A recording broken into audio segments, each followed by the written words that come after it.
Depression అనేది లోతైన ఒక మానసిక సమస్య. ప్రపంచ ఆరోగ్య సంస్థ నివేదికల ప్రకారం 5% మంది పెద్దవాళ్ళు ఈ డిప్రెషన్ బారిన పడుతున్నారంట. దాని ప్రభావం వ్యక్తిగతంగానే కాదు, ఫ్యామిలీ పరంగా, ఉద్యోగ పరంగా, సామాజిక పరంగా చాలా స్పష్టంగా కనిపిస్తుంది. ఈ డిప్రెషన్ ని నెగ్లెక్ట్ చేయకూడదండి. నెగ్లెక్ట్ చేసే కొద్దికి సూసైడల్ టెండెన్సీస్ అనేవి పెరిగిపోతాయి. మరి డిప్రెషన్ ని అధిగమించాలి అంటే డిప్రెషన్ లక్షణాలు ఏంటో తెలుసుకోవాలి కదా. అతిగా ఆలోచించడం, ఆకలి లేకపోవడం, దేని మీద ఆసక్తి లేకపోవడం, ఫోకస్ లేకపోవడం, తప్పు చేశానేమో అని అపరాధ భావన కలిగి ఉండడం, ఆత్మహత్య చేసుకోవాలి అని అనుకోవడం, ఒంటరిగా గడపాలనుకోవడం, ఇవన్నీ కూడా డిప్రెషన్ లక్షణాలే. మరి డిప్రెషన్ ని ఓవర్కమ్ చేయాలండి.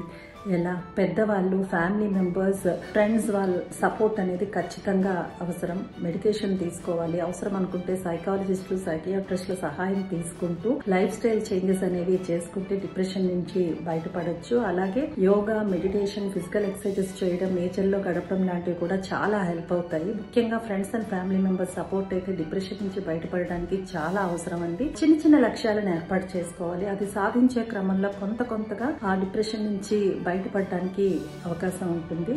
ఖచ్చితంగా సైకాలజిస్టులు, సైకియాట్రిస్టుల సహాయం తీసుకుంటూ డిప్రెషన్ బారిన పడిన వాళ్ళకి friends and family members support తో బయటపడడానికి ప్రయత్నిస్తే ఖచ్చితంగా డిప్రెషన్ ని అధిగమించడానికి అవకాశం ఉంటుంది. అప్పుడే మానసికంగా స్ట్రెంగ్తెన్ అవుతారు, స్ట్రాంగ్ అవుతారు. అర్థమవుతుందా? మీకేం అర్థమైందో నాకు కింద కామెంట్స్ లో పెట్టి చెప్పడం మర్చిపోవద్దు. సరేనా?